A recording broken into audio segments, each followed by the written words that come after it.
Hai marketeers, welcome to 10 Minutes Industry Update. Kembali bersama saya, Irena Sihombing, Head Industry of Automotive, Transportation, and Logistics di Mark Closing. Mari kita bahas 5 update terbaru dalam ketiga industri tersebut di minggu ini. Update yang pertama adalah ASDP Ferry mengantongi laba ratusan miliar di semester 1 2021. PT ASDP Indonesia Ferry Persero mencatatkan laba sebesar 147 miliar rupiah di semester 1 2021. Angka ini lebih besar jika dibandingkan target rencana kerja dan anggaran perusahaan atau RKAP 2021 yang hanya sebesar 32 miliar rupiah. Direktur Utama SDP, Ibu Ira Puspadewi mengatakan bahwa perseroannya pada periode ini membukukan pendapatan konsolidasi sebesar 1,69 triliun rupiah.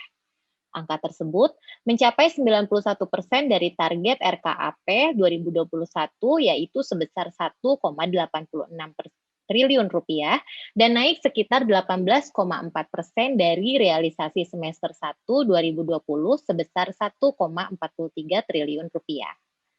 ASDP berhasil membukukan laba besar senilai 147 miliar rupiah atau mencapai 456,8% dari target RKAP 2021 sebesar 32 miliar rupiah dan mencapai 282,5% dibandingkan realisasi periode yang sama di tahun lalu yang nilainya minus sebesar 80,5 miliar rupiah.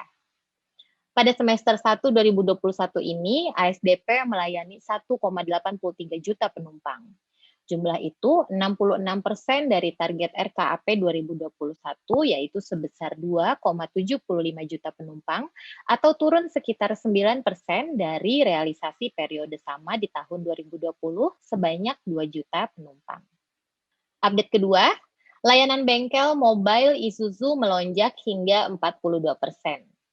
Kondisi pandemi COVID-19 membuat permintaan layanan servis di tempat menggunakan armada bengkel Isuzu berjalan atau dikenal dengan BIB melonjak hingga 42% selama periode Januari hingga Mei 2021. Lonjakan permintaan servis di tempat tersebut mengacu pada jumlah unit kendaraan Isuzu milik konsumen yang dilayani oleh tim mekanik Isuzu menggunakan armada BIB dibandingkan periode yang sama di tahun 2020. Sampai saat ini, secara official memang belum ada bengkel Isuzu berjalan atau BIB yang beroperasi 24 jam non-stop.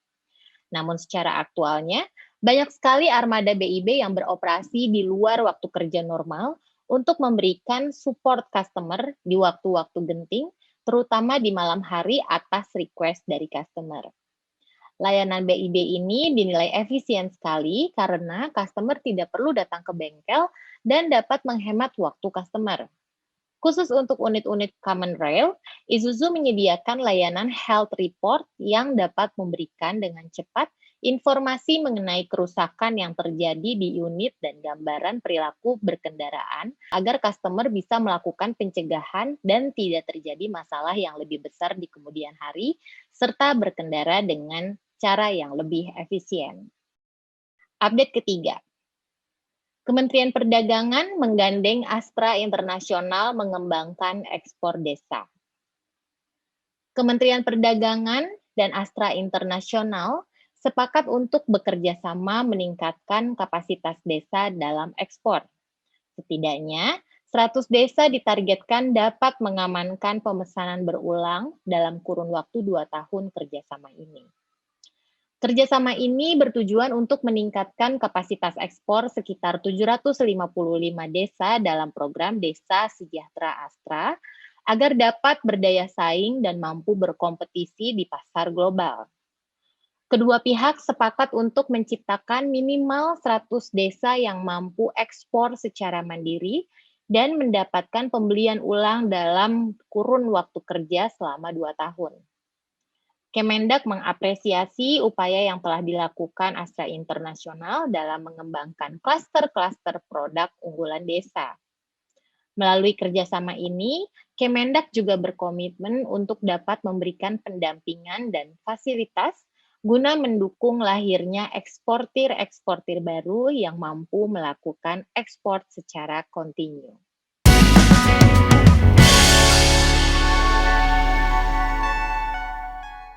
Sari Ayu Putih Langsat Facial Foam membersihkan dan membantu mengangkat sel kulit mati secara optimal. Sari Ayu Marta Tilaar. Sari Ayu Putih Langsat Facial Foam membersihkan dan membantu mengangkat sel kulit mati secara optimal. Sari Ayu Marta Tilaar.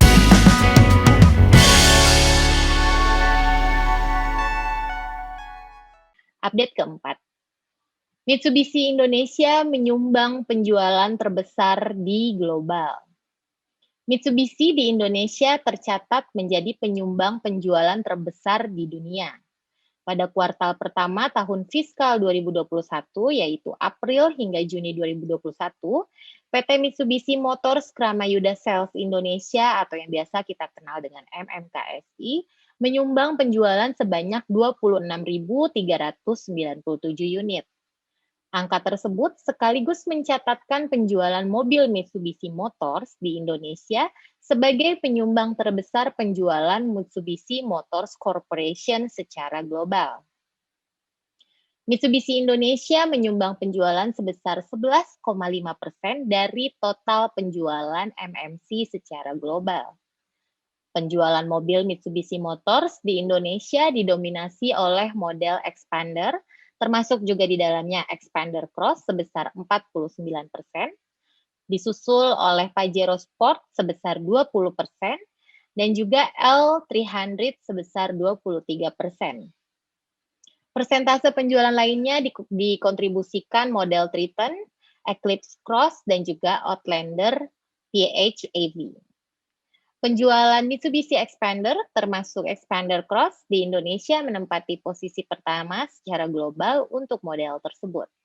Setidaknya 54% Mitsubishi Expander yang terjual secara global ada di Indonesia. Sementara penjualan Pajero Sport di Indonesia juga menempati posisi pertama dan berkontribusi sebesar 38% untuk penjualan global model tersebut.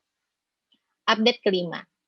Yamaha luncurkan skutik imut dengan mesin bensin ditambah juga listrik. Menantang Honda Scoopy, Yamaha meluncurkan skutik imut dengan mesin bensin ditambah listrik. Fiturnya sangat lengkap. Skutik imut Yamaha ini punya desain yang harus diakui mirip sekali dengan Honda Scoopy. Selain genrenya yang juga retro modern, juga rodanya menggunakan kaki-kaki berdiameter 12 inci. Meski mirip, tetapi secara teknologi, motor ini selangkah lebih maju, bahkan mirip dengan flagship Honda PCX 160 tertinggi yang memiliki teknologi hybrid. Di Thailand sendiri, Yamaha baru saja merilis versi terbaru dari Yamaha Grand Filano Hybrid versi 2021 pada bulan Juli 2021 yang lalu. Yang baru bukan hanya warnanya saja, tetapi juga teknologi Power Assist Hybrid. Power Assist Hybrid adalah mesin bensin konvensional yang digabungkan dengan Power Assist atau tambahan dorongan tenaga dengan motor listrik. Pada dasarnya, Yamaha Grand Filano Hybrid mengusung mesin 125 cc berpendingin udara dan juga sudah injeksi dengan tenaga 8,2 dk dan torsi sebesar 10,3 nanometer. Marketers, demikian 5 update dari otomotif, transportation, dan logistik di minggu pertama edisi Agustus 2021 yang kami rangkum dari berbagai sumber. Jangan lupa subscribe, like, dan juga komen Marketers TV di YouTube Anda masing-masing. Saya Irene Sihombing beserta tim yang bertugas telah menerapkan protokol kesehatan dan kami pamit undur diri. Stay safe, stay healthy. Sampai jumpa.